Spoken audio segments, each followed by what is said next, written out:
హ్యాండ్స్‌కి ఫ్రంట్ చంకలోత తీసుకునే స్కేల్ కూడా వచ్చేసిందండి. ఇవన్నీ వాటి కాస్ట్ మీషోలో చూసాను నేను. కాంబోలో కూడా ఉంది. కాంబోలో అయితే ఒకటే చూసాను. రూ. 227కి ఈ రౌండ్ స్కేలు, ఆ కర్వ్ స్కేలు ఉంది. ఈ రౌండ్ స్కేల్ అయితే నేను షాప్‌లో రూ. 40కి కొన్నానండి. ఈ ఎల్ షేప్ స్కేల్ అయితే 24 అంగుళాలది. ఇదేమో 12 అంగుళాలండి. చిన్న చిన్నవి కట్ చేసేటప్పుడు ఇది, పెద్దవి కట్ చేసేటప్పుడు ఆ పెద్ద ఎల్ షేప్ స్కేల్ యూజ్ చేస్తాను నేను. పెద్ద ఎల్ షేప్ స్కేల్ ఏమో ₹90 అండి. ఈ చిన్నది ఎల్ షేప్ స్కేల్ ఏమో 12 అంగుళాలే ఉంటుంది. ఇది ₹60.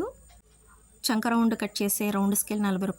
ఈ కట్టర్స్ అయితే ఈ చిన్నది ₹25, ఆ పెద్దది ₹30 అండి. ఇదంతా ఎందుకు చెప్తున్నానంటే ఆ కర్వ్ స్కేలు అంత కాస్ట్ పెట్టి కొనడం అనవసరమని నా ఉద్దేశం. అది మార్కెట్లోకి వచ్చాక ఏ 40కో 50కో ఉంటుందండి కాస్ట్. అప్పటి వరకు వెయిట్ చేయండి. ఇప్పటి వరకు ఎలా కట్ చేసుకున్నామో అలాగే కట్ చేసుకుందాము. ₹100 అబోవే ఉంది. ₹100 అబోవ్ అంటే లైనింగ్ జాకెట్ మనం కుట్టే కాస్ట్ అండి. సో అది ఆలోచించుకోండి. ఇలా ట్రాన్స్పరెంట్గా ఉండే స్కేల్ కూడా మనం ఎంత ఖర్చుతో కట్ చేస్తున్నామో తెలుస్తుంది. ఇదైతే ₹10 అండి. షాప్లో కొనుక్కోవడానికి ట్రై చేయండి.